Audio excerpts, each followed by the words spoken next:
We have to make a more equal animals face now. Yes, and you're live. Ami, good morning, and good morning, Hi. everyone. Morning. It's afternoon here. Oh It's, yeah, 4 afternoon. 4 p.m. Yeah. Ami's time zone shaming me always. I don't know why. That's because I believe that the only time zone is Central Time.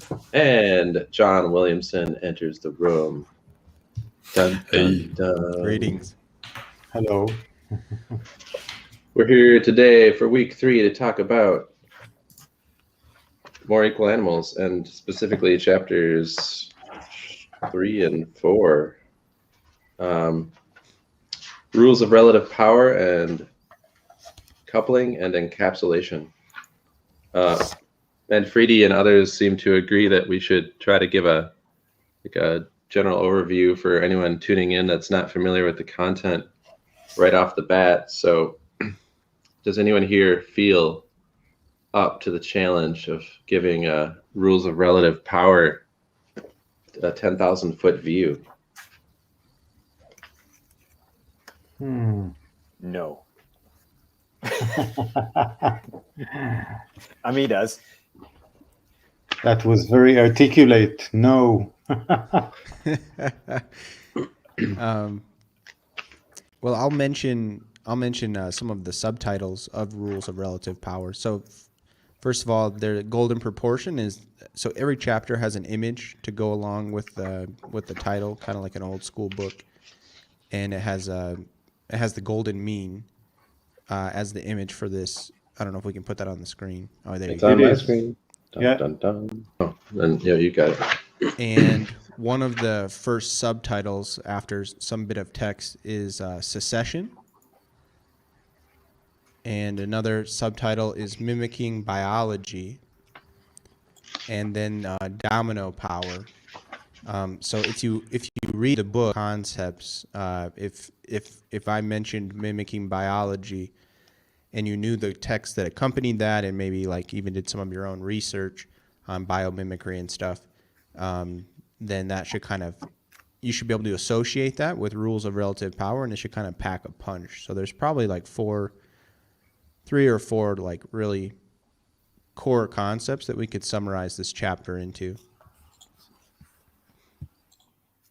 But to get the summary, you got to watch this could we program maybe or explain read what the that book. image means? Oh, that's a good idea. The golden mean. Well, that's a whole metaphysical concept right there, a rabbit hole, if you will. But Well, according to the really extremely trusted source, Wikipedia, the golden mean does have it has a mathematical meaning, but there's also a philosophical meaning. The golden mean or the golden middle way is the desirable middle way, the desirable middle between 2 extremes, one of excess, the other of deficiency. It appeared in Greek thought at least as early as the Delphic maxim, nothing in excess, and emphasized in later Aristotelian philosophy. For example, in the Aristotelian view, courage is a virtue, but it taken to an excess would manifest a recklessness, and in deficiency, cowardice. And I don't know, I guess this chapter does align with the philosophical definition to some degree, but I don't know if the use of the golden mean, I mean, like if we talk about something like biomimicry, the golden mean there's like a mathematical component to it because there is a fractal nature to everything in the world that we live in, right? Like the golden mean is all throughout nature if you were to look for images of it. But as far as that philosophical definition, when we're talking about like like large groups of people, small groups of people, and how the game theory works for that, I think that's another way that the fractal nature is kind of being applied. Things just get, as the chapter and the whole book kind of alludes to, things get out of hand when you don't have the proper game mechanics. And part of that is like how many people are allowed to be in a community, and what is the size of the group that you're working with. I think the book talks about, maybe in this chapter, I don't remember, that in nature, once you get over a certain size, the natural succession is not growing bigger, but splitting to a different category, or you have to switch gear to a different growing mechanism. You don't just grow uncontrollably using the same basic structure. So something like that. Yeah, Ami, I was going to say the same. This chapter really influenced me in designing the organizational structure for EOSBs. I understood how to scale it a lot better after reading this chapter and that particular concept. Nice. Yeah. It's like the idea that nature is self-limiting. A cell will limit its size or its surface membrane area to volume, can't allow for nutrients and waste to go in and out properly. Rabbits will limit their size in the wild. Eventually they'll become overpopulated and disease will kick in. So nature is self-limiting. Problem is humans somehow are attempting to defy that ability to self-limit. But the solution in nature is for the cell, instead of keep growing, it just becomes a multicellular organization or organism. Right. Exactly. So for the entity to take up more space, it just becomes more of them that work together in collaboration versus just becoming this uber cell. Cool. Great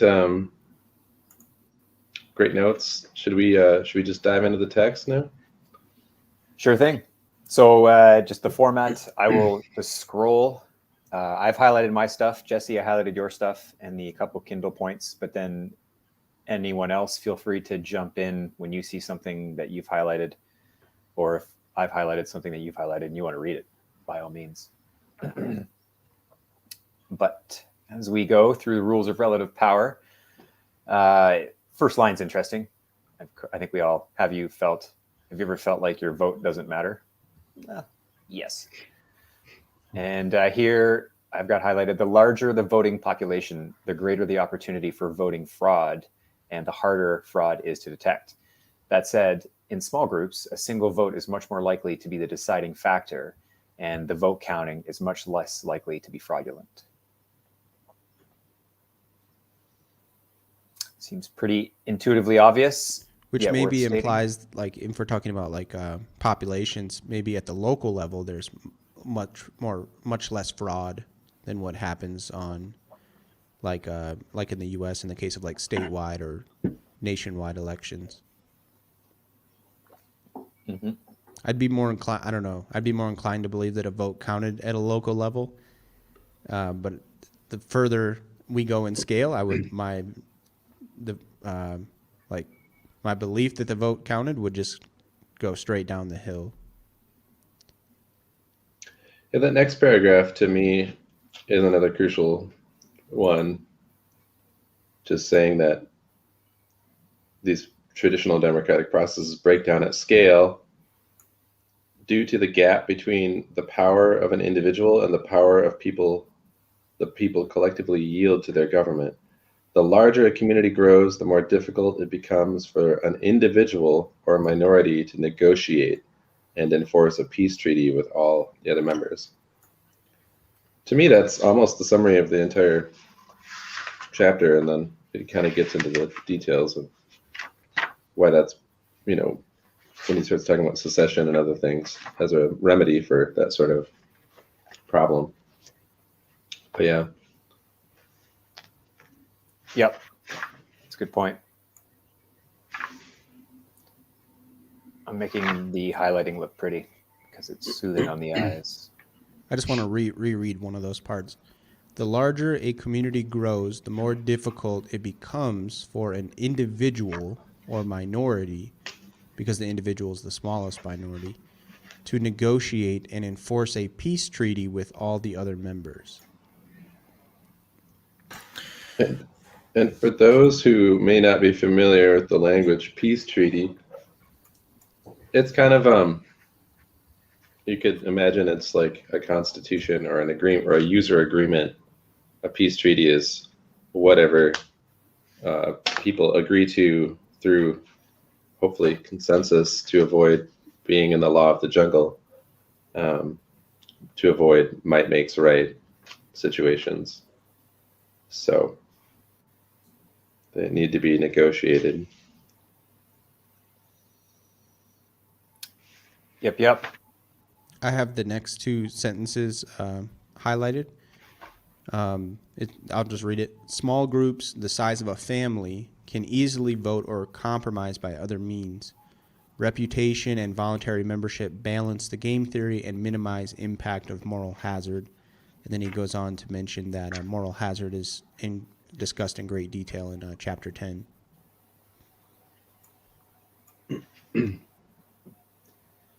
Yeah, that's a great concept, moral hazard. It exists. Yeah, and reputation and membership minimize the impact. That's interesting. So smaller, reputation-based groups.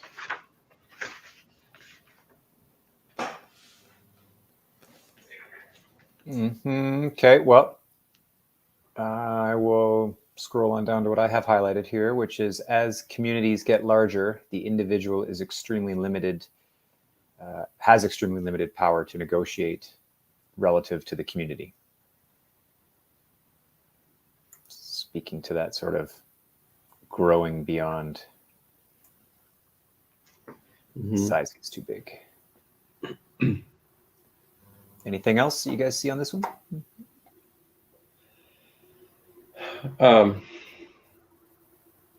Well, we should probably just touch on Dunbar's number.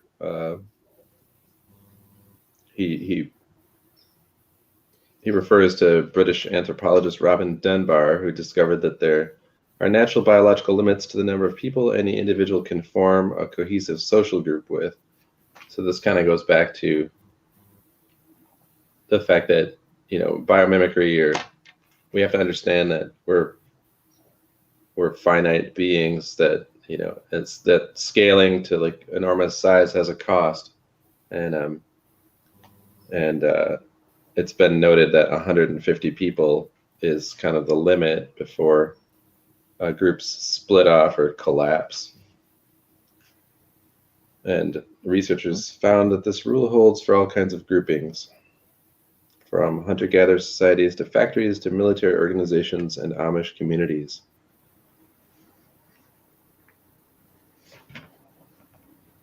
Yep. And then I've got here, it is for this reason that any democratic system of government must protect the ability of individuals to cooperate to reach a new consensus. Which they don't seem to really protect that today. And just touching on Dunbar and the use of the number 150 in this book so far. Basically, Dunbar theorized that humans could have no more than about 150 meaningful relationships, and that's part of what's become known as Dunbar's number. Yeah. Here's that bit that you just read, Brandon. Mm-hmm. Josh, will you clarify what you meant when you said 150? I meant to say 150. Okay. Yeah, I just misspoke. Yeah, there was a section in there where Dan, I think it was his interpretation of small groups of Dunbar's number, where he felt that a couple dozen is the appropriate amount of people that one can manage. And I personally thought that was more reasonable than 150. Sure, you can know 150 people, but to really have a connection with 150 people seemed a little high to me. And I think Dan kind of said the same. Yeah. Yeah, I think also from an anthropology perspective, whether it's Dunbar or anybody else, I've read before that the number of people you will know in your entire lifetime in a traditional, like earlier society, would have been no more than 150 people. So what we're asking I often think about that with respect to like what we're asking our nervous systems to do today with the crazy number of people that we track and follow and engage with. Like biologically, I'm not sure we've changed that much since the days of you will know 150 people your whole life. Anyway. Yeah. I suppose it's worth reading this one bit. Larger communities of under 150 people can operate traditional democracies or even dictatorships, but the individual is unlikely to have any hope to utilize the law of the jungle to negotiate and enforce his interpretation of the peace treaty. Instead, individuals must organize small groups, a couple dozen people, in order to enforce the treaty. Since it is reasonable for the typical individual to have a couple dozen friends and family, it is unlikely for a democracy of 150 people to become too oppressive. Even if someone has no friends, he has an opportunity to leave the community and find another community that he feels will honor a reasonable peace treaty. Fortunately, there is potential for countless communities of 150 people. And I think this brings us to the next section, talking about he could leave the community and find another community, also known as secession. Dun, dun, dun, dun. Of course, I somehow can't scroll. What happened to my scroll? Oh, I scrolled too far. Secession. Here we are. And so here we go. One of the most important properties of a true democracy is the right of members to secede from a group. And I have highlighted failure to plan for and maintain the ability to secede is planning for a democracy to evolve into tyranny. Bold statement.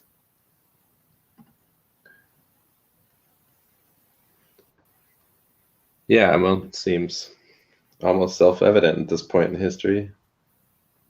Really. But it's nice when somebody just says it like that. Yeah, secession is such a funny thing when you think of the current arrangement of society, because like my house is kind of fixed in one spot. So yeah, I may want to leave, but what about my possessions? And like, am I gonna? Yeah, it seems not easy. Oh, go ahead.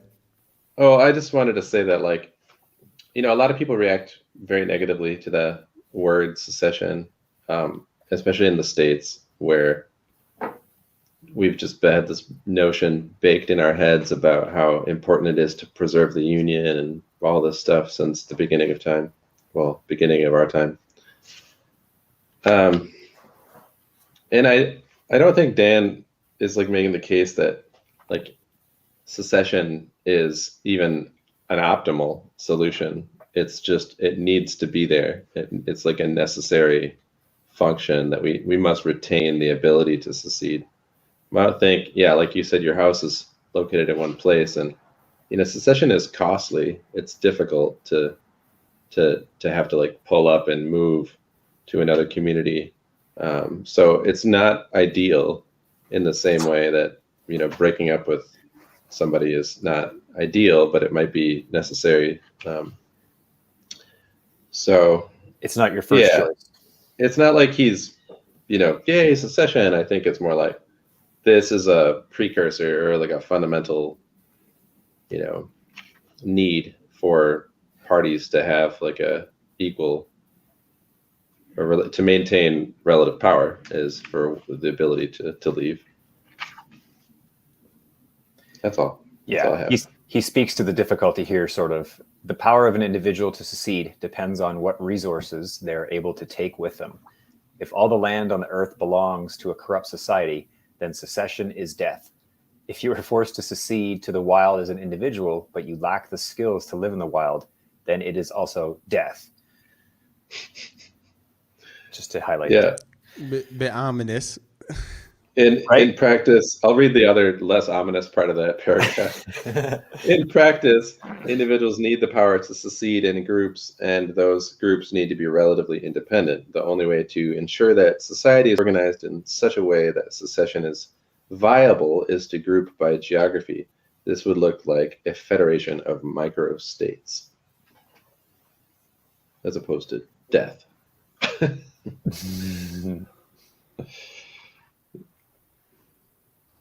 Which, interesting, is probably how the previous civilization had things set up with all the star cities around the world. It looked like they had a federation of micro-states.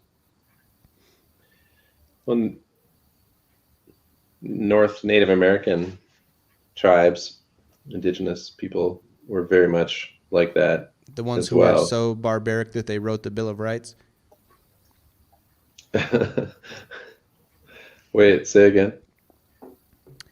The Bill of Rights was credited to I forget the name of the tribe. I want to say Iroquois or something. The Iroquois, Confederate, yeah. But they're depicted as like bicameral, like almost like barbarians in our history books. Mm-hmm. Yeah, they lived by a lot of these principles, though. Just when a tribe got too big, it split. And, like in the Bay Area, there were tribelets of no more than like just dozens and dozens and dozens of different tribes that even speak the same language or even in the same language group. And then there's just like dozens of them living right next to each other. And yeah, probably of around 150 people thereabouts. Yeah. What do we know what their method of dispute resolution was? I don't think so. Not that much. I mean, there's a whole book written on that particular kind of family of tribes, if you will, the Ohlone. They're kind of like blanketly referred to as the Ohlone, OHOLONE. But in reality, it was multiple different tribelets of people, and that's a whole history. But there's a book called The Ohlone Way or something like that. It's really good, and just kind of sad because times have changed. Interesting. I wonder if so. Here it's like, in addition to being relatively autonomous, each community would have to maintain sufficient jungle power relative to other communities to maintain fair negotiations. So maybe that's one of their methods. It was just they had equal jungle power. Not one tribe didn't have guns, while the other tribe had bow and arrow, so they could at least be on equal grounds. And the following sentence: the jungle power could be derived by alliances with other tribes for the express purpose of defending the right to secede, or it could be a powerful military. Mm-hmm. Yep. You either got to call in your homies or have better weapons. So even if it's written that you have the power to secede, if you really don't actually have the power to secede, it's not enough to just have it written in the contract. Each group would need the ability to reach consensus to secede and retain the internal autonomy to make it feasible. So where does it sit? Where's that line? Oh yeah. Because any community that loses its ability to be relatively self-sufficient effectively loses its ability to secede and becomes a subject to foreign governance structure. So it's the ability where, like the concept where if you can't provide, if I'm going to secede my house, if I'm going to secede from Canada and fence off my property, I might starve or not have enough power or anything else I depend on that is outside of my ability to be self-sufficient.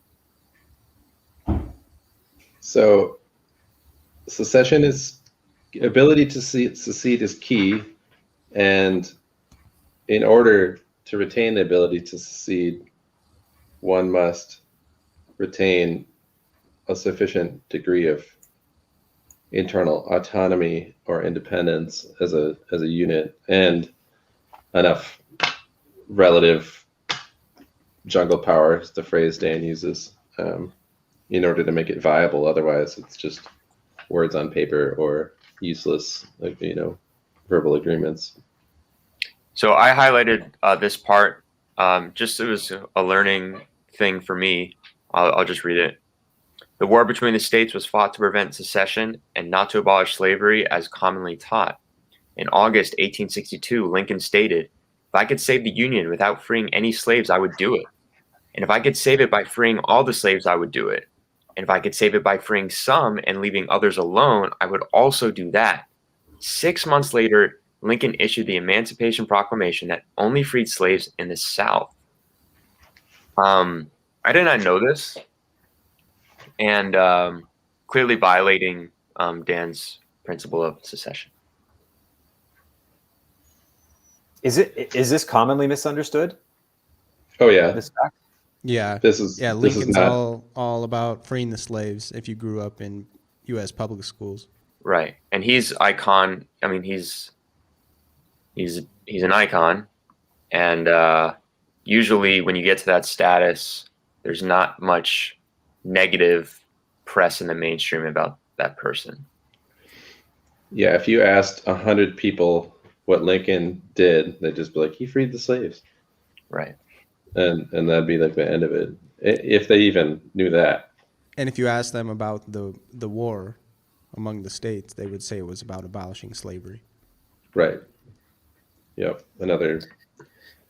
Yeah, I read Gone with the Wind, and that book was amazing, and it made it very clear at this point.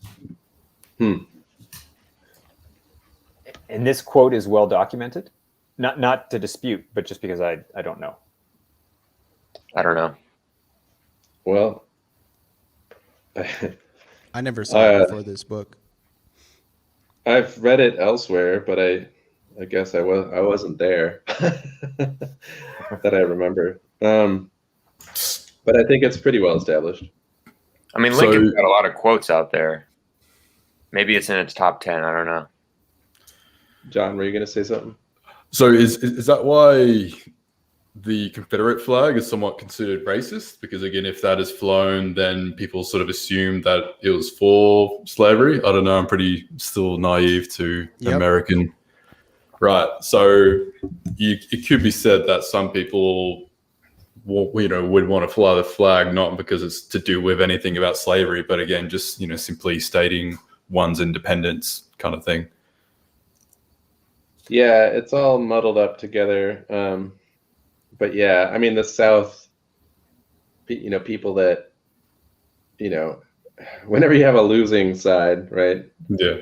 You've got all sorts of resentments, be they like, yeah, I mean, it's like if you're in an abusive relationship, I mean, like this whole situation is fraught with all sorts of ways to be misinterpreted, which is why this chapter is particularly it's like a minefield, because it's not defending the South, it's not defending slavery. In fact, Dan says many times in this book, about how awful the idea of slavery is, and the whole book's kind of about not being enslaved. But this book reads a little bit like, I mean, somewhere in here it even says that the North enslaved the South, which totally makes everyone's hair stand on end in the States, because that idea is just like what did he just say? But it's the idea. Yeah, it's not that I've kind of lost my thread, but well, I could jump in here. I think one of the concepts of the book, for if you're going to read it, Dan states to please consider everything in here with an open mind, and you're probably going to get offended when you read this book. Yeah. Mm-hmm. Yeah, and triggered. Which, yeah, there's a really triggering section coming up in the next chapter. Yeah, but to your point, John, yeah, the Confederate flag, it means a lot of different things to a lot of different people. And yeah, the South was forced to stay in the Union when they were trying to leave. So there's a lot of kind of generational bitterness there. Yeah, and it's always the victors that get to write the history books and sort of set the tone as well. Mm-hmm. He mentions a bit about what you were saying. He gives some background here now about this North enslaving the South. He says the Southern states lacked sufficient jungle power and economic autonomy to enforce the peace treaty known as the Constitution of the United States. The Constitution should explicitly establish the right of secession. A federation of states that are unequally yoked is not stable. Right.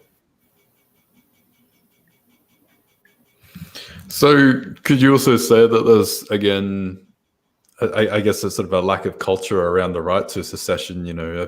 Americans especially are pretty keen on, right to free speech and right to, bear arms and stuff like that. But again, I'm guessing the right to secede was not embedded too much in them then. Well, the states, when they joined the Union, all kind of wrote different articles of. I'm forgetting. Maybe you guys. We were just talking about this with Manfredi last week. Like each state has a document that's like, we're joining this union, but we retain the right to secede, blah blah blah. And they all wrote it different. They all wrote it differently, and some are like really kind of enlightened, and some are super racist and weird. And so like, because each state wrote their own thing, but none of them have ever been able to, enforce their own, like they said we'll join on these terms, but they never. But now they're just part of the Borg essentially, so they can't really exercise their rights that they claimed for themselves. They don't have sufficient power and autonomy. So effectively, they had the master, of the British, and then they fought the American Revolutionary War, and now each state is now elected, traded for another master, the Union instead. Mm-hmm. Right, and it goes. The rabbit hole goes deeper than that now with multinational corporations and everything wielding, power over. Like we have supranational organizations now that we have to worry about. So United Nations, global climate policy. Yeah. So. All right. So this one, it's kind of like a summary lesson. I'll just read it. The lesson we take from this is that democracy only works among relatively independent equals and only at a small scale. If we want to build larger democratic systems, then they must be constructed to respect the law of relative power. So I actually interpret this in kind of a different way. That when I read this, I believe that this rings true not just for democracy, but for organizational systems in general. With, of course, the backdrop when I'm thinking about EOSBs or whatever. So this quote kind of lit a light bulb in my head that I had to change some things. So, yeah, I think it's not just democracy. I think this can be extrapolated to other concepts as well. Definitely. Yep. Yeah, that's a good summation, like for the chapter as well. Along with the opening. Cool. We shall scroll. Let me know if anything pops out to you fellas. Well, it goes into some good examples, but this one's kind of neat. Left to natural processes, the size of churches, towns, cities, states, and counties follows Pareto distribution. 80% of the people live in 20% of the cities, and 51% of the people live in 1% of the cities. There are orders of magnitude difference in size between the largest and smallest state, city, church, etc. So it means that, keep going. Go ahead. It may be worth mentioning that this Pareto principle is kind of like Dan's arch nemesis in a way. He's been trying for so long to solve this very powerful force that that centralizes power. So yeah, this is something that Dan's been thinking about for a long time. Yeah, and I wanted to give a little more context for anyone that is watching this at any time that we're like, what's the Pareto principle? It's also known as the 80-20 rule, the law of the vital few, or the principle of factor sparsity. And it shows up everywhere. It's not just some idea that, it's bizarrely universal, whether it's like 20% of all academics write 80% of all academic papers, or in natural systems, the same thing holds true as well, that you often find these distributions where there's some good examples here. The top 20% of, it was originally used to describe that, like in Italy, like 80% of Italy's land was owned by 20% of the population. We see this like in blockchain too, with token holder power. It tends to accumulate just as it does in the traditional legacy financial systems. And so when you say, it's Dan's arch nemesis, a lot of our attempts are to kind of rein in the Pareto principle a little bit. It's like we can't stop it. It's almost like a force of nature, but we can design systems that resist that tendency and mellow it out a little bit. Yeah. If you guys want to move on to this next highlight, I highlighted it because I thought it was a great passage, especially the last sentence. As systems grow and merge, the ruling class disproportionately benefit and everyone else is disempowered. This creates a positive feedback loop, resulting in even more growth, emerging even more disempowerment. This disempowerment is often marketed by appealing to the added convenience and lower prices brought about by efficiency. All too often, people trade their power for a literal free lunch, and in the end, they get neither power nor a free lunch. Undervalued individual power, overestimated benefits of submission, and unaccounted for costs drive people into dependence, slavery, and the loss of government of the people, by the people, and for the people. Kind of like a mic drop right there. Yep. This kind of makes me think of the campaign that the World Economic Forum is doing with the Great Reset. Like, you will own nothing and you will be happy. And that seems like an overestimated benefit of submission. Or, you know what I mean?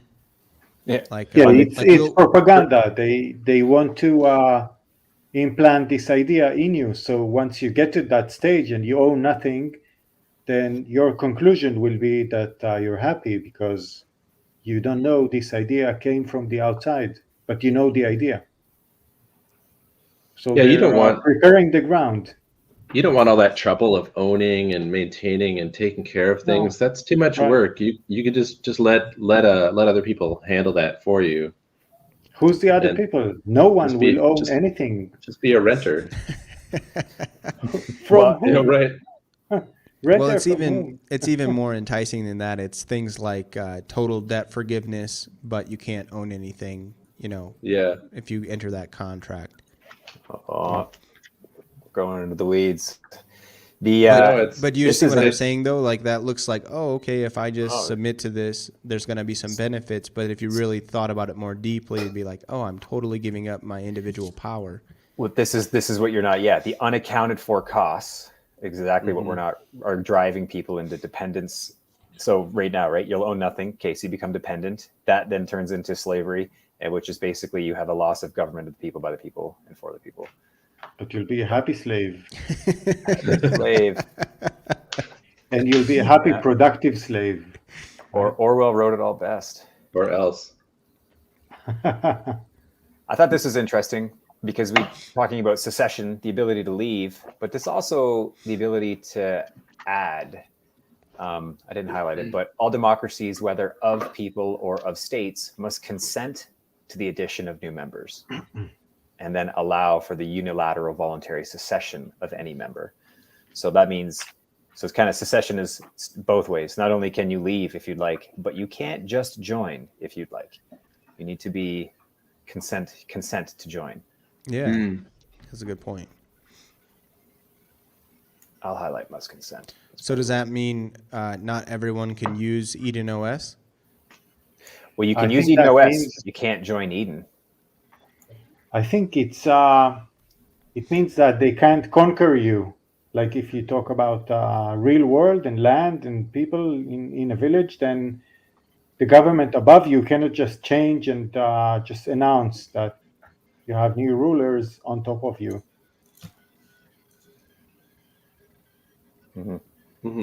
That gets into the next chapter. Well, that's this idea, and it's exactly that's what's happening a lot in Canada. You'll notice, I've noticed a lot of encouraged immigration policy, and the current government in power is very much encouraging immigration, and then encouraging where those immigrants settle. And so now Immigration you can from only outside imagine. of Canada. Pardon me? I'm asking immigration internal or outside of Canada coming into Canada. Outside into. Okay. Yeah. So then those who come in are certainly going to be very favorable towards the government in power that encouraged them to enter Canada, leave whatever place was probably worse. And then they put those people into certain locations that then stack the voting majority or stack the voting populace to this current government favor. And then that helps ensure incumbent advantage in terms of being elected in future elections. I never ever thought about how immigration, like refugee immigration, could be used for essentially like gerrymandering. It's 100%. Yeah. Oh man. Exactly how it's used.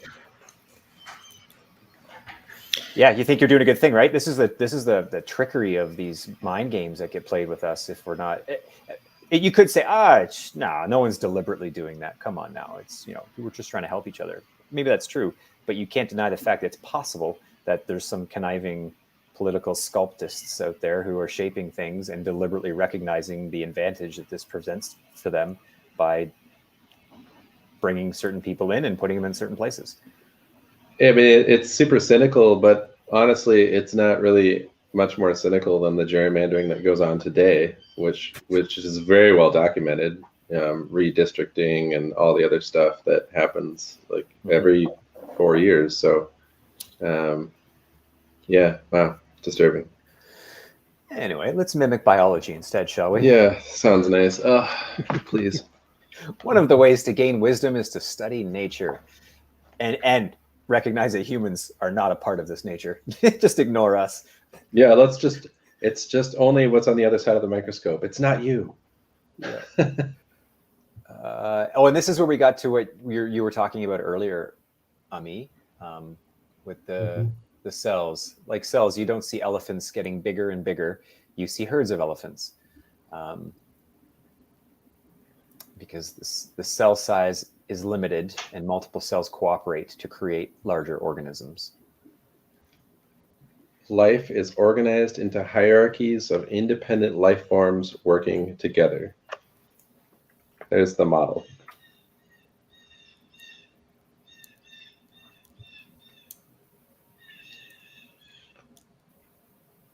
Mm-hmm. I meant to undo my lousy highlight. Now my computer's frozen. Control Z or Command Z. Oh, He's on a PC. Oh man, no, I'm gonna do it eventually. Someday we're gonna buy you a new computer, Chris. Just wait. I'm gonna get Christmas is coming. I can't wait that long. So this I've highlighted: individual corruption is inevitable, which is a bold statement. Which is why redundancy and diversity of communities are critical to the evolutionary success of the human species. Don't put all your eggs in one basket. So does this mean if individual corruption is inevitable, is every individual corruptible? Yeah, I that's so. am. We're only human. Well, absolute power corrupts absolutely. Yeah. Speak for yourself. I don't know. I'd like to hold out thoughts. Maybe it's just my own ego talking to myself, but I would like to think there are a few who could see through that, like Gandhi, or people who are disassociated enough from the physical pleasures and and they see things on a bigger scale. Can they still be corrupted? I Sure. think, No, Gandhi cannot be corrupted, but I don't think he's alive anymore. And I don't know how many there are. I am corruptible. Sorry. Know thyself. Well, back to the Pareto distribution, right? Like they're always in society going to be like this tiny, tiny number of uncorruptible people, but will they be in power? You know, and yeah, there'll always be some like saints that cannot be corrupted, but generally speaking, the vast majority of people, just like in the Ash conformity experiment. yeah. Are they And incorruptible, or have they just not been in a situation where they have become corrupted? Like if Gandhi was in a different situation, perhaps. So I don't know. I think it's kind of like we don't know. Like Yeah. it's not worth maybe debating whether someone's Yeah. corruptible or not. It's not No, an but absolute thing, but instead of that, I think we can talk about the scale of the organization, because if you have a large country or you have 150 people, that's a very different situation, because if you personally know the 150 people or a big part of them, then you have your own reputation. They know you personally, and it really changes the dynamics between the people. You have a trust relationship between them. I think Dan talks about it later in the book that, you know, yeah, there are those sort of unicorns out there that are fantastic leaders and stuff like that. But again, yeah, the problem is that they eventually die, and the chances of replacing them with another fantastic leader is, you know, very, very minimal. Therefore, we shouldn't, look for a system that relies on the best leader, but you know, a system where a corrupt leader may get elected, and we have the right things in place to remove them and, you know, and replace. Yeah, I guess the idea of, like, even Gandhi, if he was thrown into a sea of titties and gold, he might have become corrupted. Yeah. Every man's got a weakness. oh man. Well, there is something to kind of this element that individuals are like, each of us is sort of flaw filled in a lot of ways. And it could just be simply because we're in a survival state as a species. Like we literally consume more energy than we generate. But if we're talking about biomimicry, like are the same dynamics happening inside of us? And like, are we the benevolent dictator of this body? And like all these cells are like having the Pareto distribution issue and all of that kind of stuff. Is there just a fractal dynamic of what we're experiencing in society externally? Is that happening internally? And is that kind of how this is allowed to happen? So there could be some biological fractal nature in that way. That's really how that corruption is happening. Like our cells are corrupted. You know what I mean? The way that our brains are programmed and wired, there's some level of corruption there. Yeah. When cells are corrupted, that's called cancer, usually. Yeah. I was just going to say, yeah, what's the outcome of said corruption? Like, okay, corruption occurs, then what? Well, you die. I like what Well, Nuno put here. not necessarily. Corruption equals parasitism. Yep. Yeah. So So, you know, back to that first statement, individual corruption is inevitable. I mean, I think you could say like this is absolutely true in the sense that like I can corrupt you even if I have to use force to corrupt you. Like if I have to, like, you know what I mean? Like any individual can be gotten to, I think is the point. Whether it's, you know, they remain pure in spirit, but like are able to be coerced in some way, or whatnot. Like, and that's why we have to design systems that. And then the next part of the sentence is redundancy and diversity of communities, because those resist corruption. And I think the rest of these 2 paragraphs are worth looking at because it's just beautiful biomimicry sort of. The organization of people into an indivisible government limits the diversity of thinking and makes all of society susceptible to the same pathogens. That's eerily apropos right now. It is like a monoculture farm. A single disease will kill everything. Large monoculture governments will be governed by fallible humans who can and will mandate one-size-fits-all solutions. These governments are unable to adapt to the changing natural environment and tend to over-specialize for the status quo. When something changes, it's game over. So yeah, like redundancy and diversity of communities are critical, I think, is a great, takeaway from that section. Mm-hmm. We can argue about the ability of corruption, but I think it's pretty. What would you guys say are like examples of diversity of communities? In natural systems or in human society? Like how would humanity achieve diversity of communities? What would that look like? Or what are some modern examples? Well, like every community, let's say we had a couple strong independent communities. One might be doing crops, some mixture of different crops and animals, and the other one might be focusing on metallurgy and other beneficial things, and they support each other because the skill sets and attributes are different. And so like if the crops fail that year, maybe another neighbor that's raising different crops doesn't fail.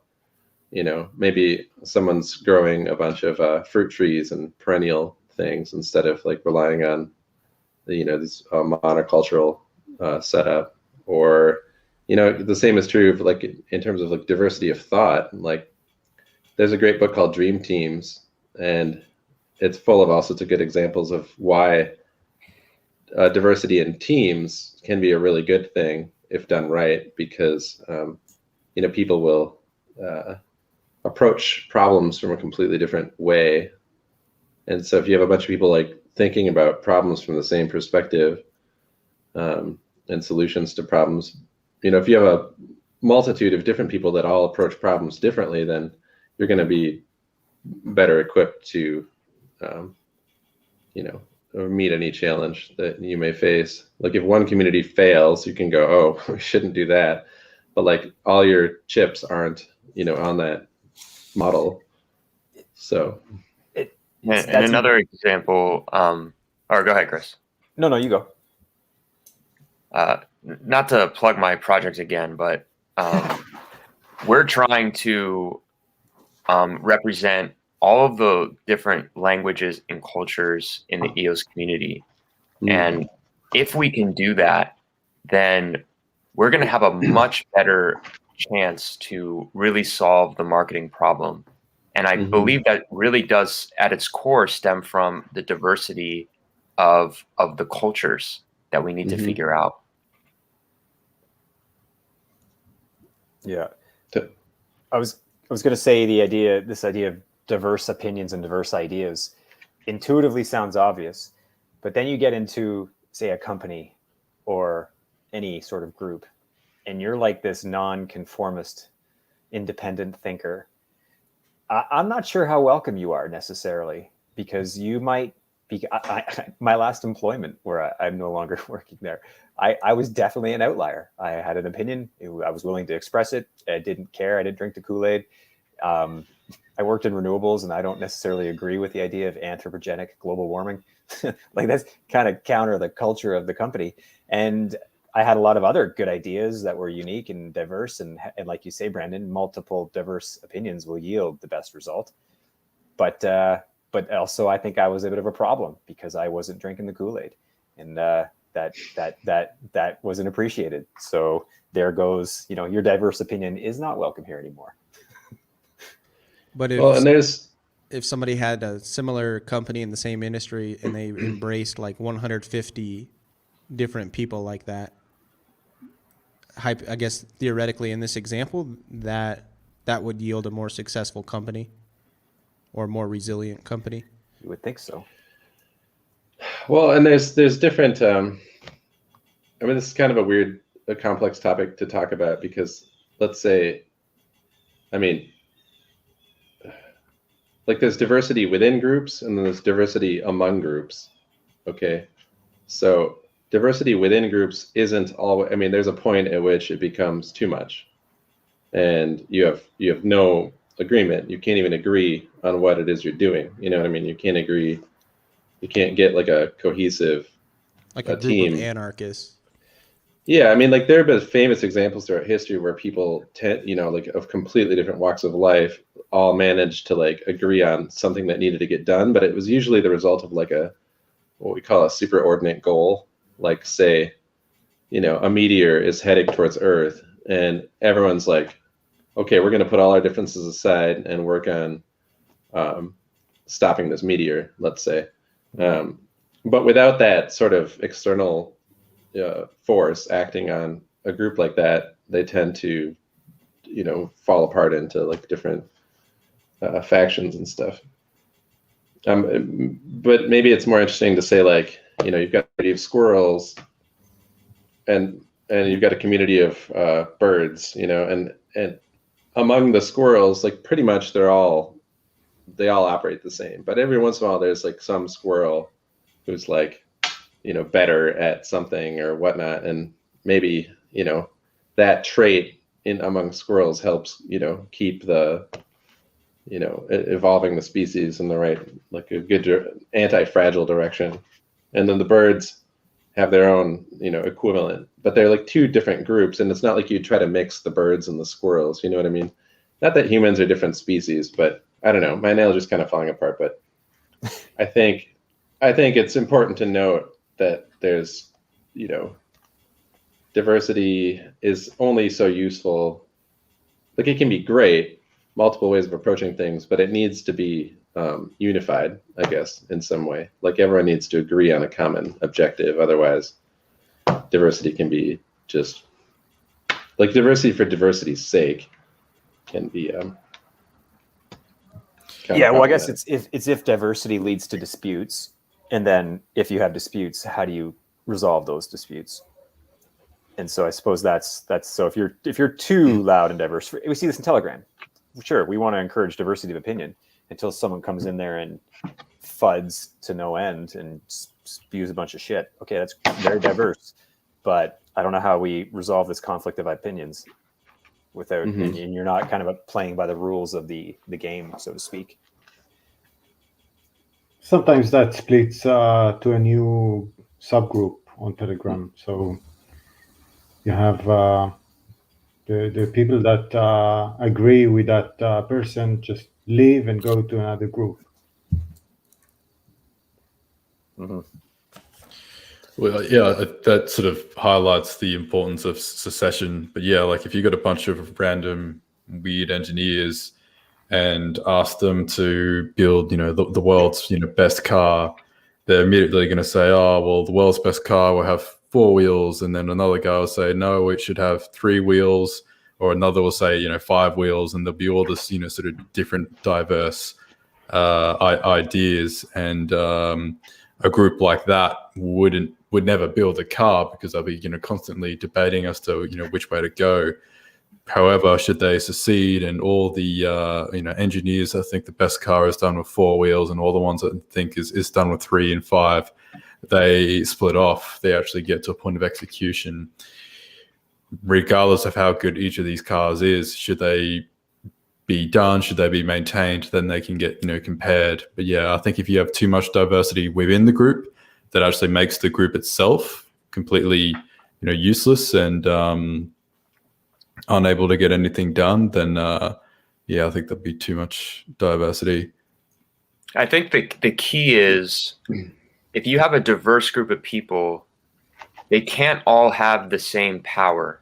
Like in John's example, then nothing would get done. But if you can design a structure where there's relative power and one can outrank another, it's to find that balance is the key.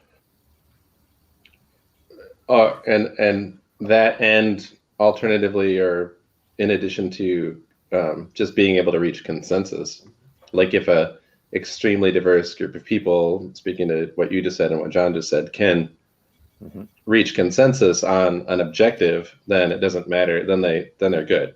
But if they can't reach a consensus on objective, or won't defer to like an authority to tell them what the objective is, then the diversity is kind of useless. But exactly, you get a room of people shouting at each other. That's not going to achieve much. But you get a room of people broken into an Eden-style election, focused on solving a particular problem. Like in Telegram, then you could have tons of diversity because you'd want it, because then you're going to filter it all out anyway, and you could have any great outlier. It wouldn't be disruptive. They all have the same power on Telegram. That's because it's the same space, and that's the difficulty. And we don't admit, there's no consent of join. People just can join open groups for the most part, and there is and people can secede, but it's not super clean on how to force someone out, other than unilaterally by an admin. There's a part right here on this page that says, remember, two people working together are stronger than the sum of their individual contributions.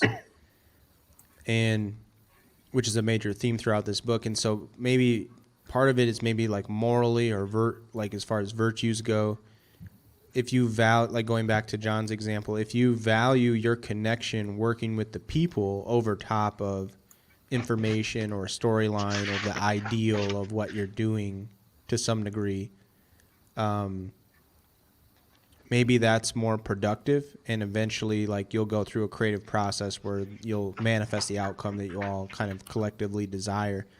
But if you value in interpersonal relationships, like kind of going back to Dunbar's number of like 150 people having meaningful relationships, if you constantly value information and storyline over top of the connection of the person that you may be having a conflict with as far as like beliefs go, you'll never resolve a conflict.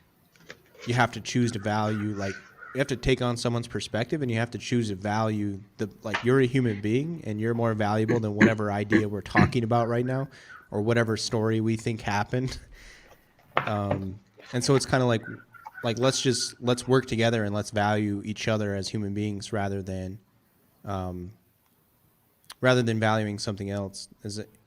Maybe I'm off a little bit on that, but that's kind of my interpretation of what the source of conflict oftentimes is, or why it doesn't get resolved many times.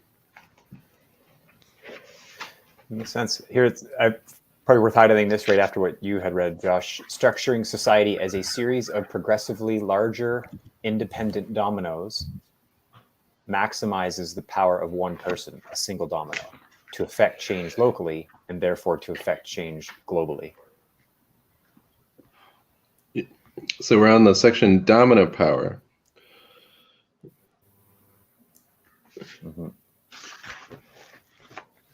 Which is also a hat tip to the book cover, by the way. Yep. It is. Yeah. And I also have this bit highlighted. An individual has maximum power when acting under a series of nested independent layers of governance.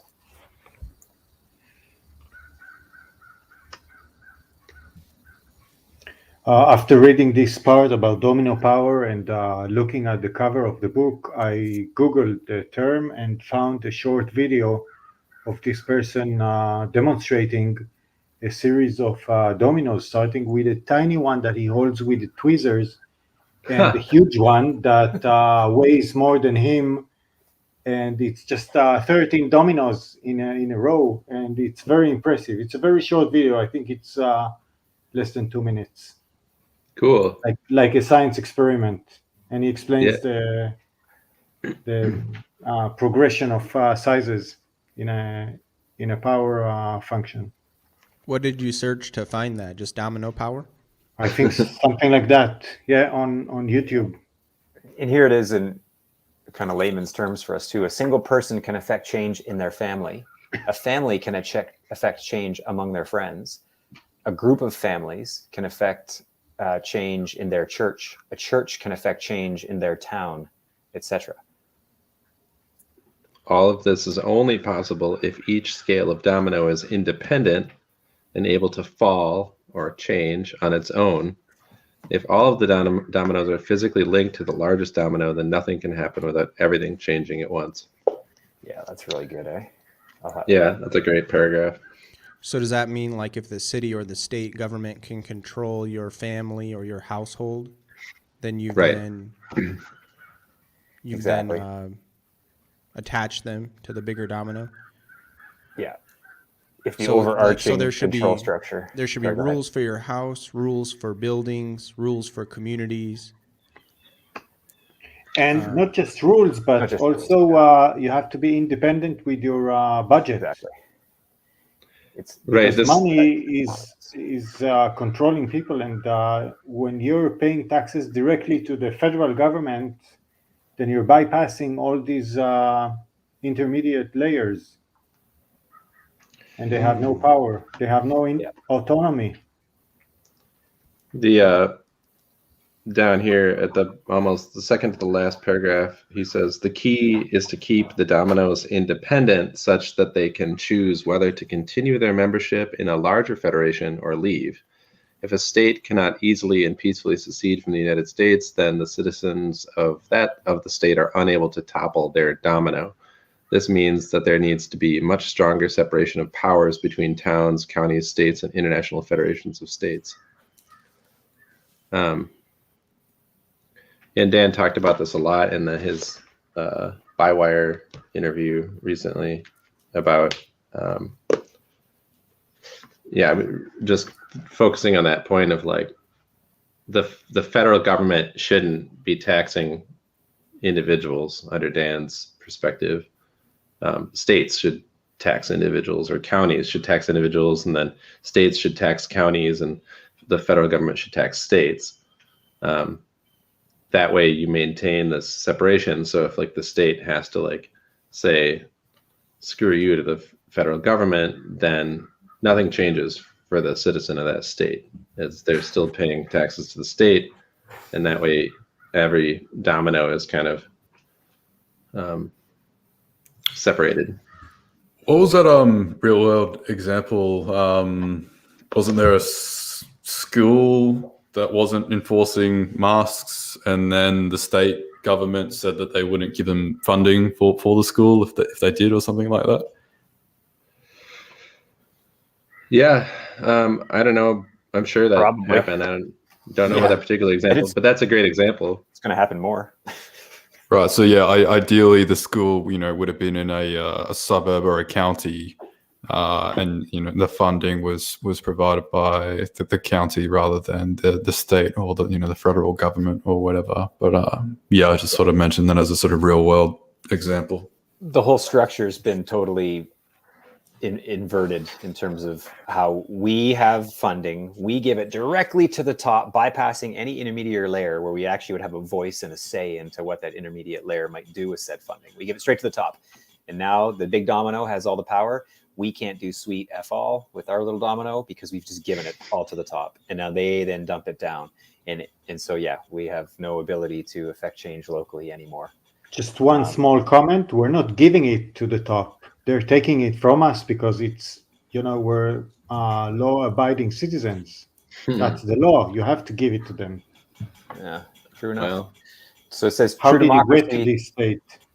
Yeah, this is the Kindle highlight. The Kindle highlight that Jesse let me know about. True democracy is about empowering people to live in a community that empowers everyone maximally. That was from Kindle, and then I highlighted just the last little bit of this chapter. It must conform with our biological and tribal natures, or the result will be everyone controlled by a ruling tribe that itself conforms to Dunbar's research.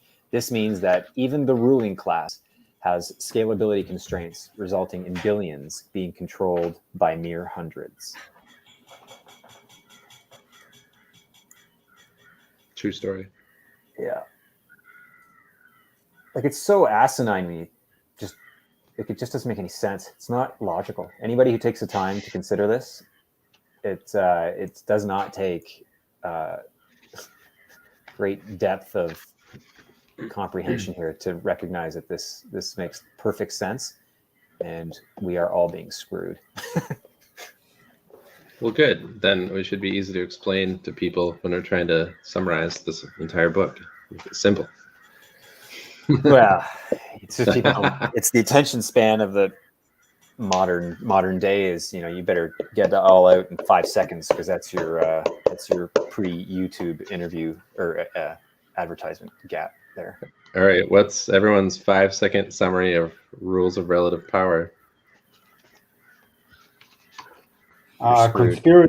Conspiracies are real. Pay attention. Conspiracies are real. All right. Next chapter, coupling and encapsulation. Anyone else want to take a shot at summarizing rules of relative power before we move on? Like, or do you want to meditate on it for a while and try to write it down? Yeah, it's a lot. Democracy only works at small scale.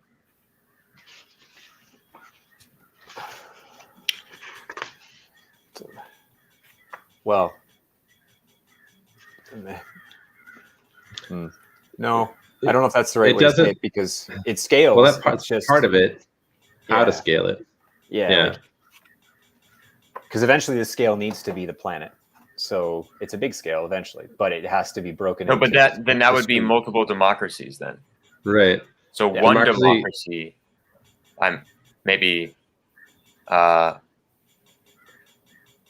or democracy can only scale among, or can only work among equals at scale. I think a unique democracy can only work at small scale. It can, but it's not the only condition. So it's sufficient, but not enough, because at a small scale, you can still have a group that says we got to an agreement in a democratic process. But if you have no way to secede, like in a classroom where kids vote on something and they say it's a democracy, the majority decided. That's not exactly what we're talking about, because there is no secession in a classroom. Mm-hmm. Yeah, summarizing is hard. Yeah. I would say you are one domino as an individual, and understanding and you need to understand the importance of making the falling of your domino either between the domino that's the next size up, or the domino that's at the other end. It's either your weight is can affect change, or it can't. Yeah, you're a domino. Don't skip the next sizes to get to the biggest one. Yeah. You're a domino. You belong next to the domino that's just a tiny bit bigger. Yeah. Among other domino. Yeah, and if you're not, then work out how to be. It's like rules of relative position. So it's like, right, where you position yourself in terms of what's next in line.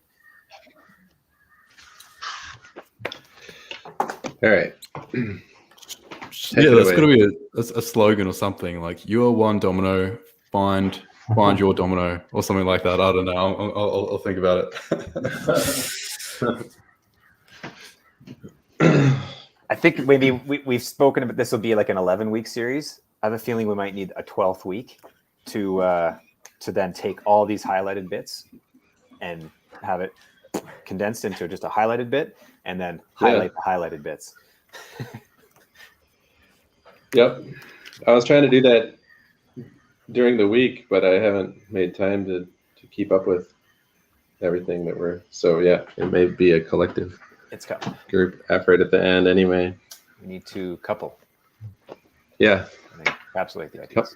coupling and that's a great idea. Why don't we talk about that more? Yeah, I mean, I guess reading this intro here probably gives people a bit of an understanding. If you have ever worked at a large company, then you have probably experienced the chaos that occurs when people bypass the chain of command in either direction. An organization can become unstable when the CEO skips all of his managers and gives direct orders to the engineers or sales representatives, bypasses the middle management to report directly to the CFO. A more taboo example is when the CEO is in an intimate relationship with an entry-level employee. In all cases, the authority and independence of the middle management have been undermined.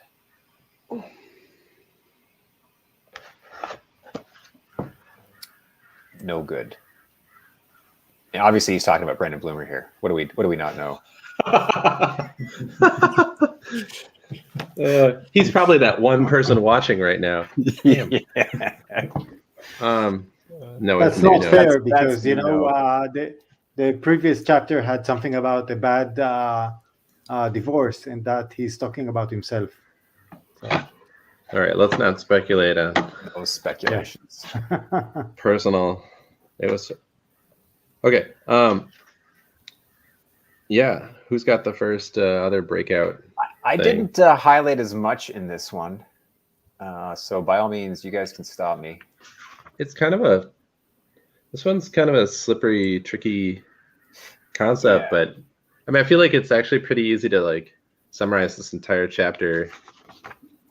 Probably not until he gets into the case of, I mean, from a computer analogy point of view, it's just like you need to allow, like let things be modular, and separate. And That's at the very end. Should I skip right to that and read it? Because it does Yeah. describe this. That's a good, yeah. And we'll go back up. So here. Oh yeah, there's a bit there. Lessons from software engineering. So this is where Dan really breaks it down nicely. Governance can be viewed as nothing more than an operating system for society. From a computer programmer's perspective, you want to organize code into functions, functions into classes, classes into libraries, libraries into programs, programs into operating systems, operating system into intranets, and intranets into the internet. Failure to modularize your code and to respect proper APIs or interfaces produces spaghetti code that is impossible to maintain, debug, reuse, or upgrade. The result is bugs, corruption of data, and slower development. It is usually faster to rewrite the program from scratch than fix spaghetti code. Spaghetti governments almost always have to collapse and are rarely able to reform.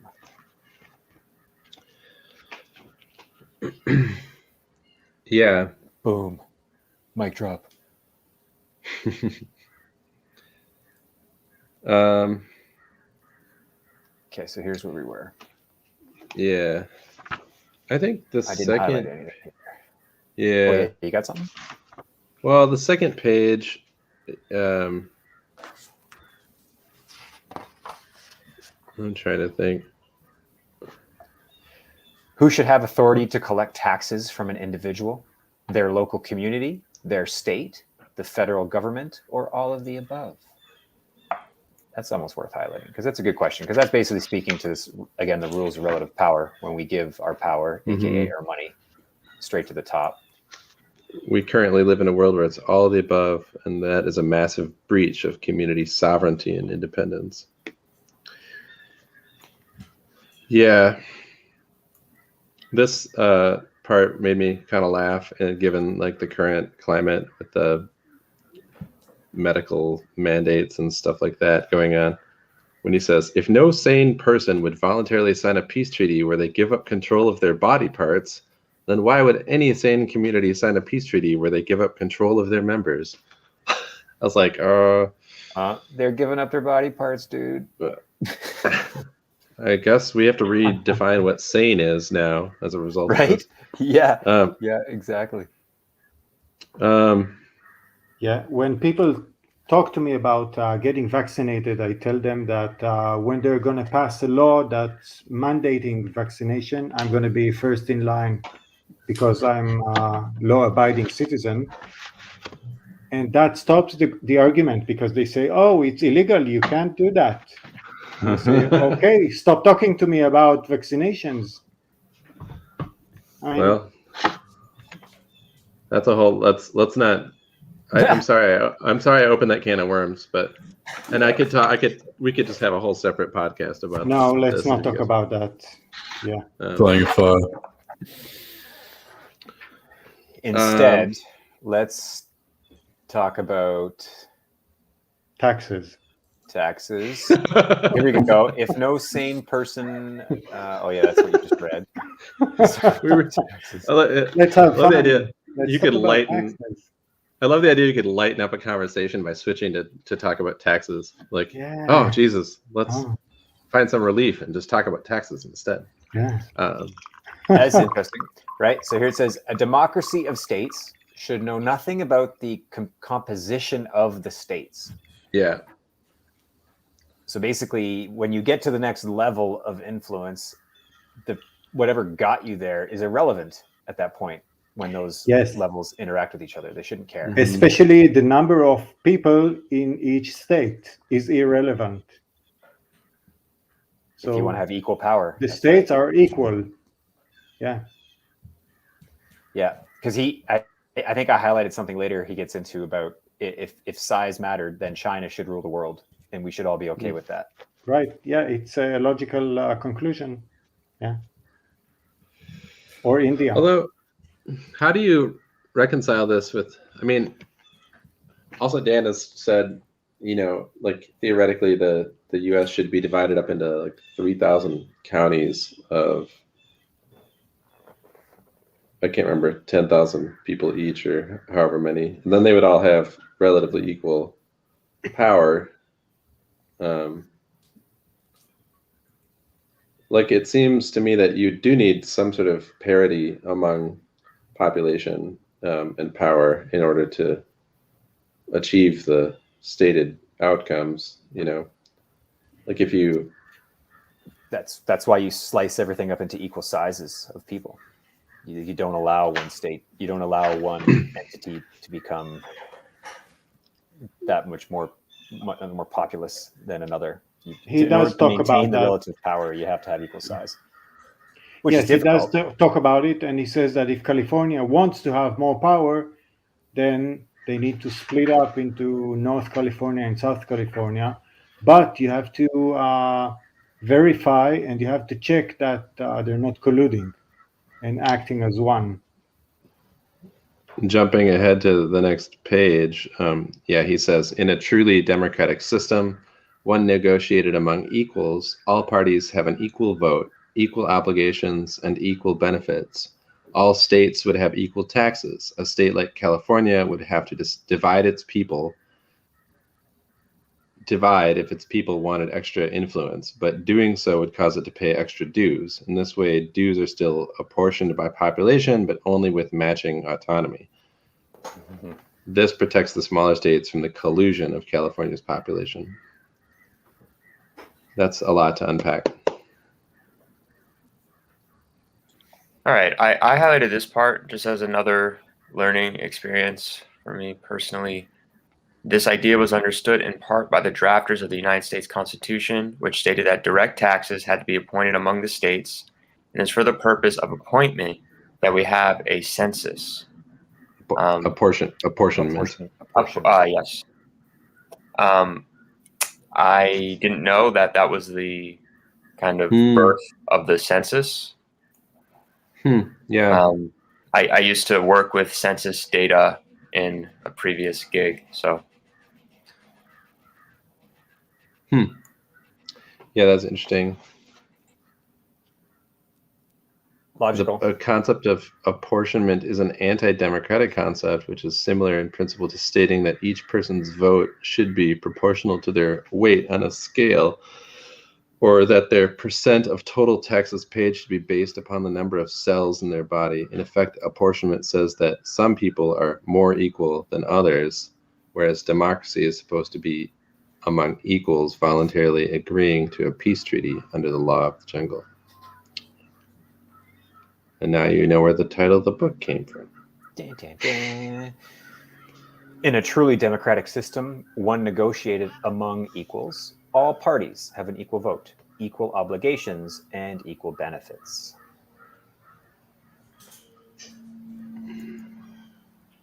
Yeah, we don't have that.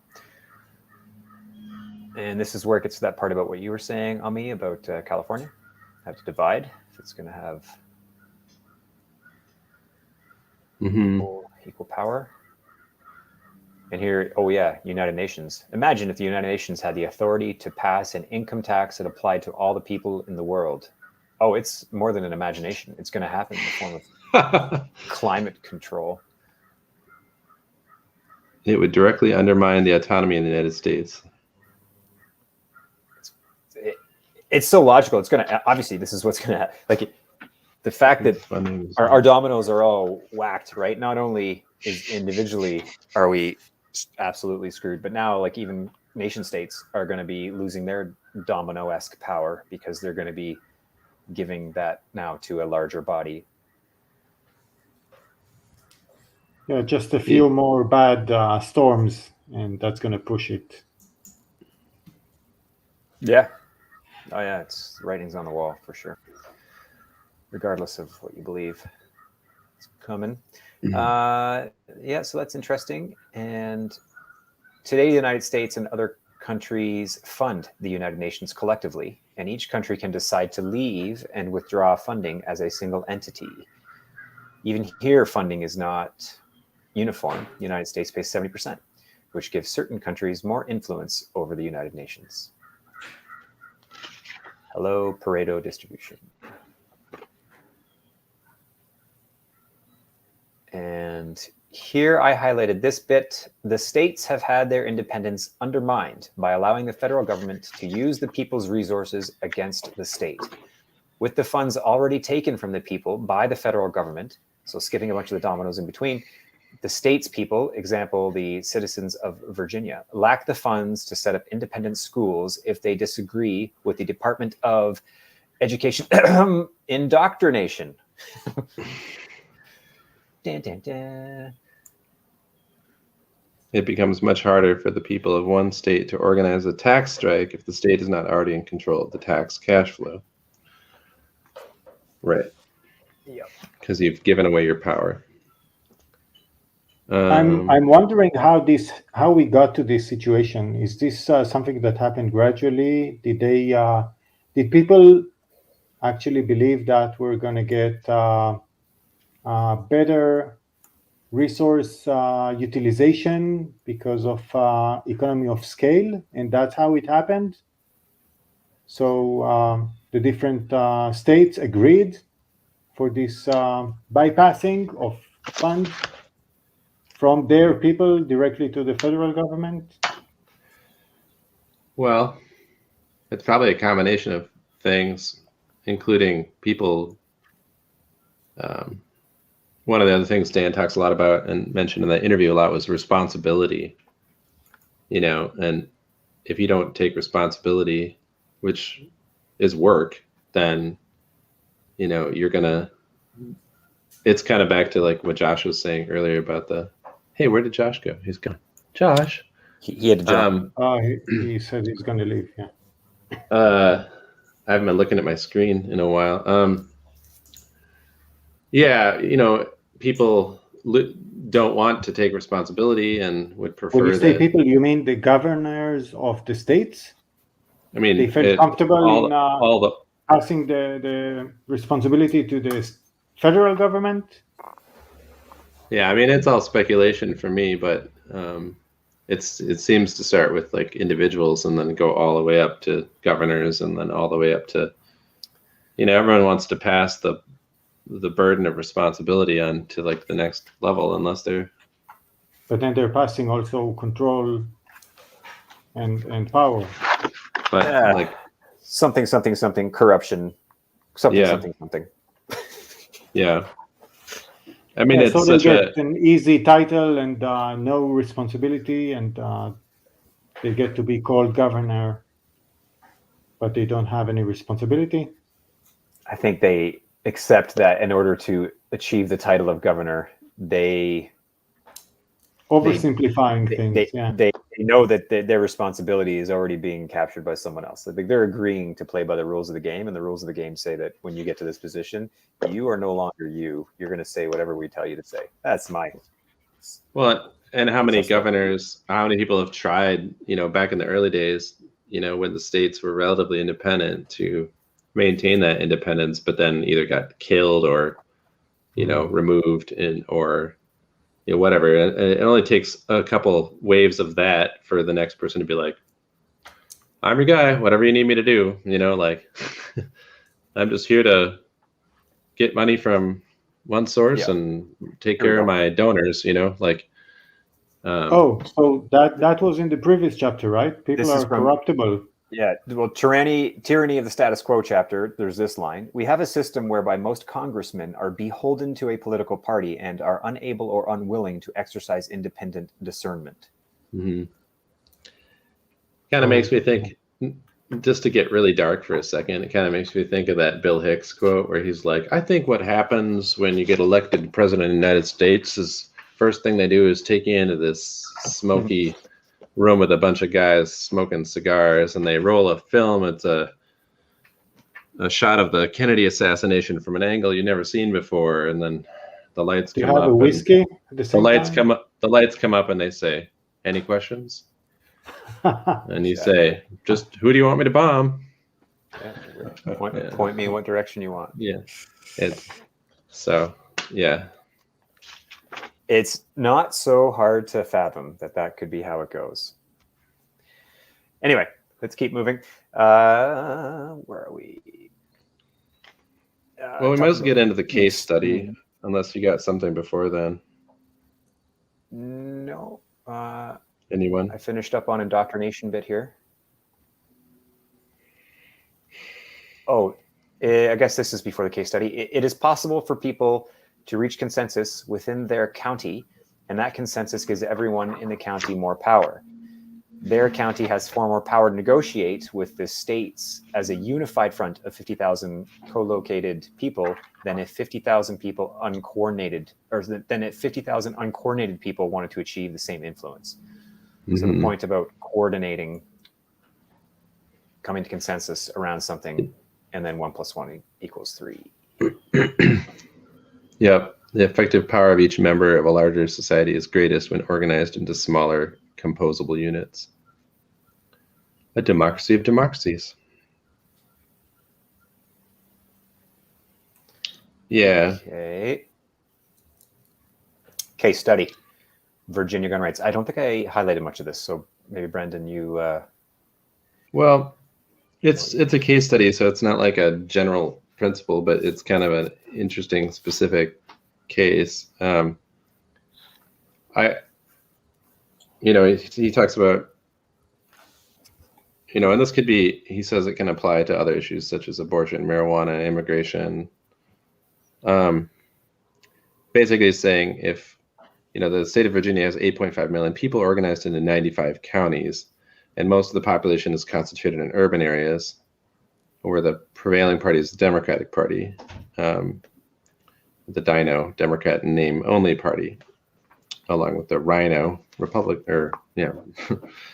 Anyway, he says his thing here is that if Virginia were a democracy of counties, then the result would be vastly different. The entire state would recognize individual right to bear arms. The individuals in 96% of the counties would have their rights better protected. I'm trying to find a good synthesis.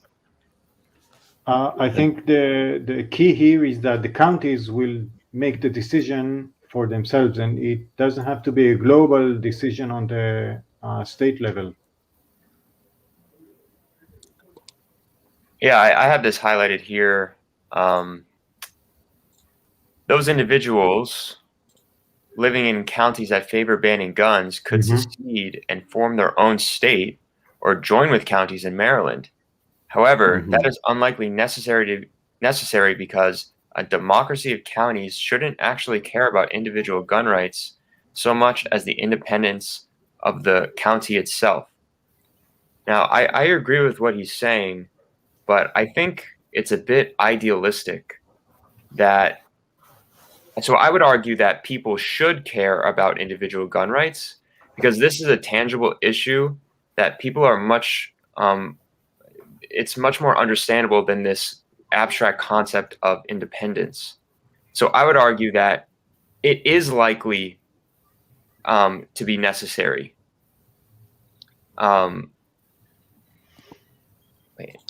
I think what he's saying though is if you preserve the independence or like preserve the ability of the people to choose, then it doesn't matter whether you specifically protect any particular right because you've maintained the ability for the smaller groups to like decide their own fate, whatever it is. Right. So they could still secede. I mean, that's the point. But I think they're going to care about individual gun rights more so than the independence concept or any tangible concept over this abstract idea of independence. But is it really abstract? Because if you don't have independence, you don't have gun rights. You know, I mean, unless you're back to jungle power. But if, the gun rights thing is really interesting because it like instantly like brings the conversation back to jungle power.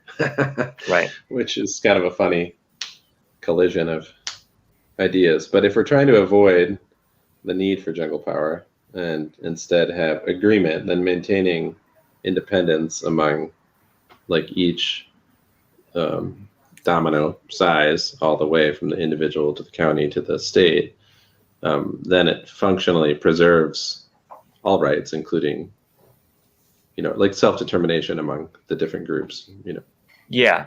It's just my personal opinion that if this was to go live in a live environment, that it would be necessary for those who want to ban guns.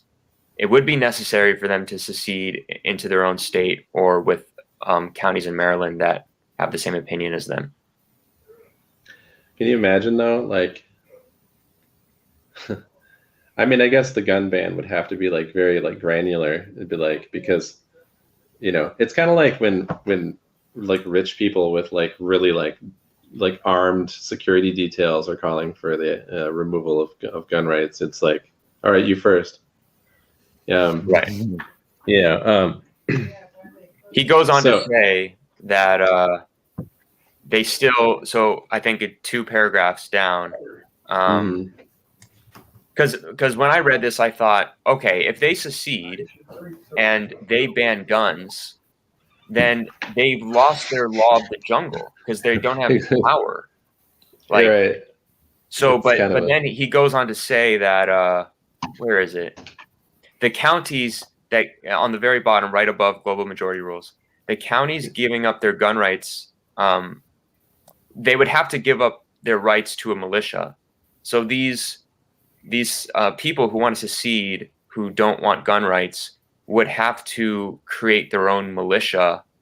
So it'd be like the cops having guns and they don't, which is really ironic. Yeah. Yeah, that last paragraph is great. It's like, if the United States won't give up its right to have a military to the United Nations, then why should the state give up the right to a National Guard to the federal government? The counties give up their right to a militia to the state, or the individuals give up their right to self-defense to the county. County. I think each level has a different jungle power, and it's gradual. It's not like counties are fighting for nuclear weapons, right?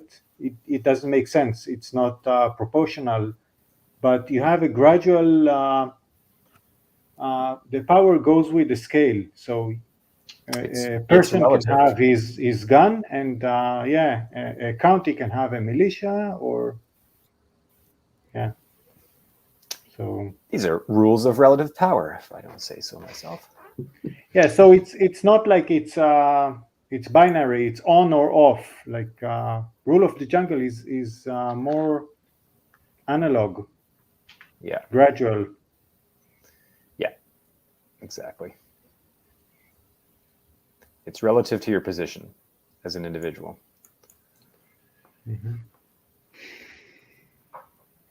So here we got global majority rules question. If democracy was about subjugating the minority, the weak, to the will of the majority, the strong, then China should rule the United States. Perfectly reasonable. It certainly doesn't follow that the country of 320 million people should operate a global empire coercing the other 7 billion with threats of regime change. No, that's not fair because we're trying to improve their regime, right? We want to force them to have a democracy. Mm-hmm. What kind of democracy, though? Right? Dun, dun, dun. It's not a true democracy. That's the problem. They're imposing But this. it's better than what they have now, right? So So we have the moral right to do it. Yeah, exactly. Yeah. Sarcasm. Nothing like a little hubris. Yeah, it took me a second to pick up on your sarcasm. Yeah. China shouldn't control the United States any more it than was California should control Virginia, any more than Richmond should control Floyd County, or any more, bless you, any more than a plantation owner should control his slaves. I guess I was blessing your mom or dad there, Lovejoy. Yeah, right. That's basically it. So it's, and here we go. Stated another way, the Dino Party, the Democrats, with 51% population, shouldn't control the Rhino Party, Republicans in name only, any more than the Rhinos should control the Dinos if they had 51%. Party politics is similar in nature to the mixing the population of Russia and the United States in the same territory, while the people maintain their Russian and American identity. Every year, we have to choose whether we elect a Russian or American as president over everyone. And then this one kind of summarizes that whole idea. Only under the law of the jungle does it make sense for the 51% to rule over 49%. In fact, under the law of the jungle, it is legitimate for 51% to kill the 49%. It is also legitimate under the law of the jungle for 1% to kill the 99% if they had the power to do so. What is the difference between 51% threatening to kill the 49% if they don't comply and 51% actually killing them? If the 51% don't actually believe in genocide or the threat thereof, then it follows that they should allow the 49% to secede. I am down with that logic.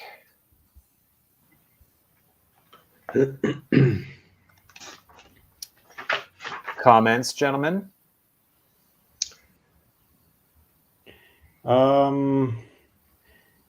Just look up this term I wrote in the chat, Holodomor.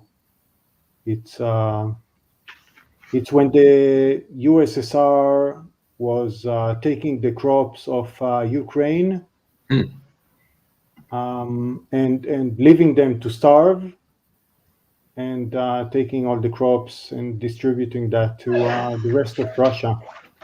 True story.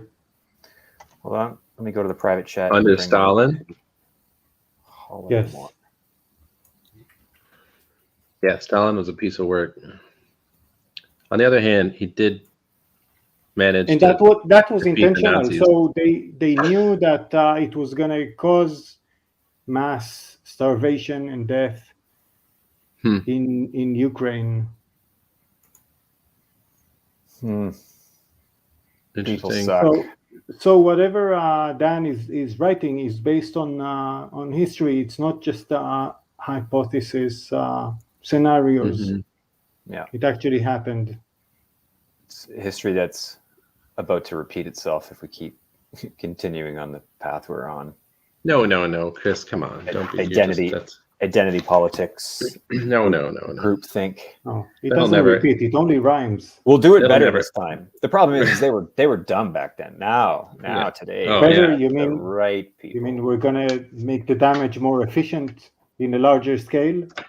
No, we're Yeah, just smarter. we just need to genetically engineer humans to be all, acting. It's easier as- to as genetically we are the engineer Borg. the virus, right? The flu virus. I don't know what you're talking about. Yeah, sorry.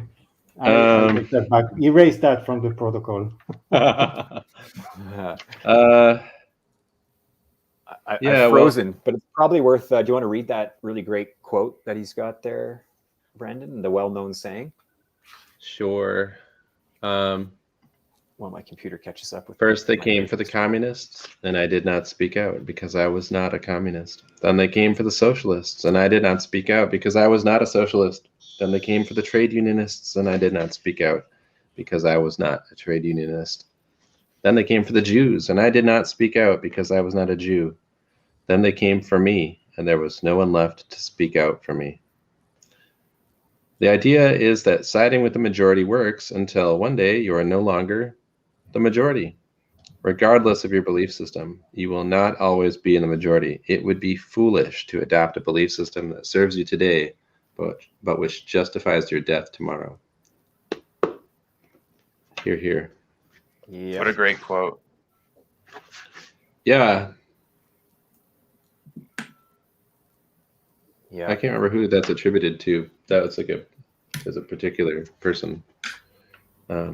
This last bit, foolish to adopt a belief system that serves you today, which justifies your death tomorrow. No, the quote, That's the first they came for the Oh. communists. That's like a famous person that said that. Right. Foolish to adopt a belief system. Yeah. I feel like there's a better word for that. Martin Kneemoller, prominent Lutheran pastor in Germany, he emerged as an outspoken public foe of Adolf Hitler. Spent the last 7 years of Nazi rule in concentration camps. Yeah, Martin Kneemoller. It doesn't pay well to be against the authoritative rule. It does not. Oh, What are we wow. doing here, fellas? We are setting ourselves up for. Oh, well. Just like in your old company, Chris, you would probably get paid more if you agreed with the status quo. 100%. If I was a Kool-Aid drinker, I'd still be employed there. I wouldn't be here, so that would be the downside. But yeah, I'd be getting paid a whole hell of a lot more. 100%. Yeah, that's Maybe we're just growing our own echo chamber. That's okay. an echo chamber of dissidents. That's a kind of funny idea. Right. Yeah. Um, Okay, and we read this already. This is at the very beginning of this, we talked about Dan's computer programmer's perspective. So we definitely want to avoid spaghetti code of governance. it's kind of a weird to read, to grab, like, I don't know. I wish this phrase hadn't been used in another era, a very unfortunate era, but the separate but equal phrase kind of weirdly applies here. Like we need to ensure like that we have strong independent units of equal power that can, coordinate or not coordinate, and then, have the next level up, same deal. So it's kind of like coupling and encapsulation it's a tricky one to summarize. Well, here we go.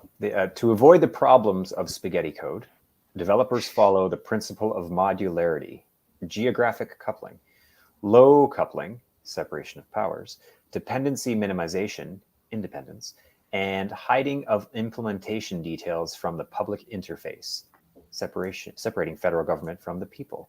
A stable, complex society would be wise to follow some of these same design principles. This way, if there is a bug in one area, it doesn't bring down all of society. Yeah. Yeah, You know, that deserves a highlight. I Yep. think so. I think so as That's- well. All right. Let me make it. I'll pick the thick one. I can do it faster. And that kind of falls like, even with like, Chris, you probably could speak to this, like energy infrastructure. You know, like you and I know that the first coronal mass ejection to hit head on from the sun is going to cause major energy blackouts. Why? Because our power grid is completely networked, you know, which like the Academy of Sciences has well documented. And so problem in one area spreads to create problems in another area. Whereas if we had separation of energy grids, when one blows up and fails, it doesn't necessarily bleed over and destroy other adjacent networks. So that's a good analogy maybe for It's general principle. absolutely fits. Modularity, low coupling, dependency minimization.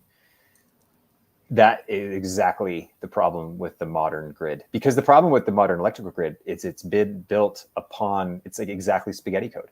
It started off as basic little small power plants, and then we've added power lines, and we've added, and like just like spaghetti. It's a perfect analogy to our power grid. And now we have no modularity. Everything's coupled together. There is no independence. There's small examples, but generally speaking, the grid is tied. It's why in 2002 we had that Eastern Seaboard blackout.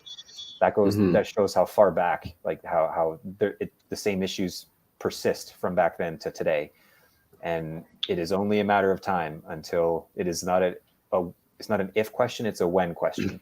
When a solar flare will occur that will induct, using Faraday's laws, essentially induct a bunch of current on these large scale transmission lines that traverse the continent, and you'll induct current that then backfeeds these large distribution stations that can't handle being backfed. The problem with a lot of the grid is it's meant to send power in sort of one direction. And if you then backfeed some of these transformers, they can't accept it. They blow up. And then these transformers, they're not readily available. There can be a 6-month to an 18-month lead time on some of these large transmission stations and the components therein. And a lot of them come from China. So most, in fact. So if we had a big solar flare that hit North America, for example, it's goodbye to society as we know it. It's not, and it's a question of when, not if. Look up 1859 Carrington event with a C, and that was when they had telegraph stations, and there was a solar flare that happened then, as identified by the astronomer Carrington, and that caused telegraph stations to catch on fire because the induction of the copper lines caused those stations to overheat, basically due to the induction. So the analogy here is, don't let the same fate befall your democracy by ceding all power to a central authority that has like a divine mandate to rule over everybody, because when they fail, it affects everybody. Or when they get taken over by another power even higher up than them, then, you know, there's no escaping it. That's Whereas interesting. You know, all blockchain are vulnerable because they have to have global agreement, like Bitcoin, Ethereum, EOS. That's when you need shower coin or Clarion. Clarion, yeah, layer 0 stuff that is distributed, and each node is independent and can work with other nodes without reaching a global agreement or consensus on data. Yep. Turns out blockchain's not enough. Yeah. It's gonna split. Yeah.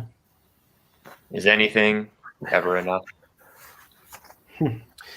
We just need to be more random about it. Hey, next week we're going to talk about the power of randomness. Oh, nice segue. Oh yeah. And then the chapter about political playoffs. So what's cool is we're going to start getting into some solutions of sorts. Political playoffs is, I think, at the beginning to how we can wrestle ourselves out of this conundrum.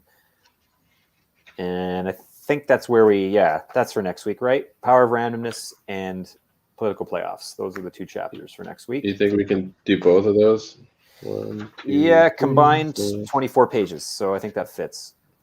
Okay, that's a stretch, but we can do it. If we don't, it's only 10 pages for the first chapter, and then we're going to be way off. We won't do 11 weeks. So we're going to have to make next week a little more challenging. But bring your A game, kids. And we hopefully, we'll highlight what we need. And then after that, we've got Independence by Design. Sign me up. You know, we were talking last week about the idea of being a nonconformist versus a conformist, and can you train someone? Can you teach nonconformity? And I actually, talking about my wife, I think there's a better way to phrase this. It's not about being a conformist or nonconformist. It's about whether you are independent by nature. Because being a nonconformist is basically being independent. And so I think a better way to say it versus conformity and nonconformity, because that's like a elusive term kind of for some people. It's relative. But independence seeking or having a predisposition towards wanting independence, that I think can be taught. That's something some of us are born with it, and we are independent, and we're willing to be unique, and we're willing to not go along with the crowd. But I bet you that can be something that's actually more teachable, to teach independence. So I'm tracking, or I'm using Kindle to determine which chapters are the most possible.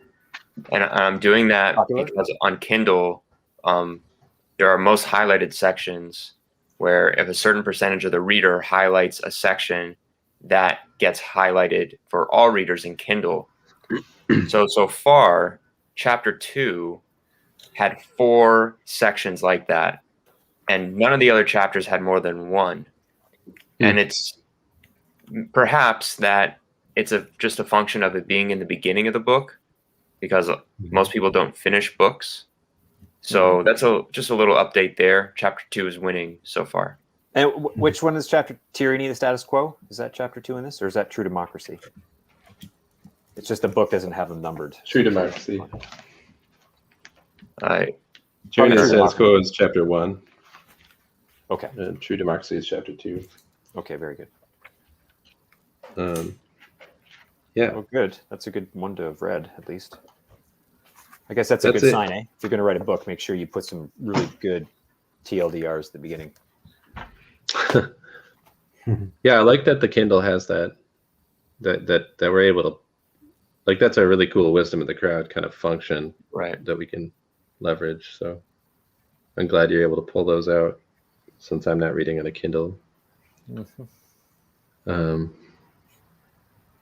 cool. Any closing thoughts, gentlemen? Happy Friday. Good luck with your independence. Yeah. All right. What is everyone going to do today, or between now and next Friday, to enhance their independence? Ooh. Putting a greenhouse up. My greenhouse. Chris is working in a greenhouse. Yeah, I want to be food independent. I'm continuing using the concepts of this book, to build the EOSB's system. It's been really influential and really helped me a lot so far. So I'm hoping to glean even more good tips as I'm reading the book. Awesome. Yeah, that's good. I'm going to practice my Morse skills. Morse code? Yeah. No, seriously. So we're going to stay in touch. Sweet. Oh, for the solar flare? No, I have a radio on my desk, and I have a ham radio license. Oh, nice. Morse is like going retro, and it has a community worldwide, and it's more efficient, and it's capable of reaching further out. Like, you have better range, so you can get you can communicate with people farther away from where you are. Love it. I'm gonna look up some DIY stuff for around the house, and try to be a bit more handy. I like it. Nice. I'm just trying to get some land under me. and stop being so much of a nomad. I think it's Nuno time for says, the Eden compound. yeah, exactly. Nuno says, remember, observing doesn't mean learning, but learning means observing. Well said, Nuno. Mhm. And also, Not give up. Thanks, Nuno. thanks, Nuno. We'll try not to. Yeah. No. We're still here. Well, cool. Thanks, everybody, and thanks for going through 2 hours of this. I think we're making some headway here and trying to get the collective mind around these concepts, and hopefully we can produce some sort of a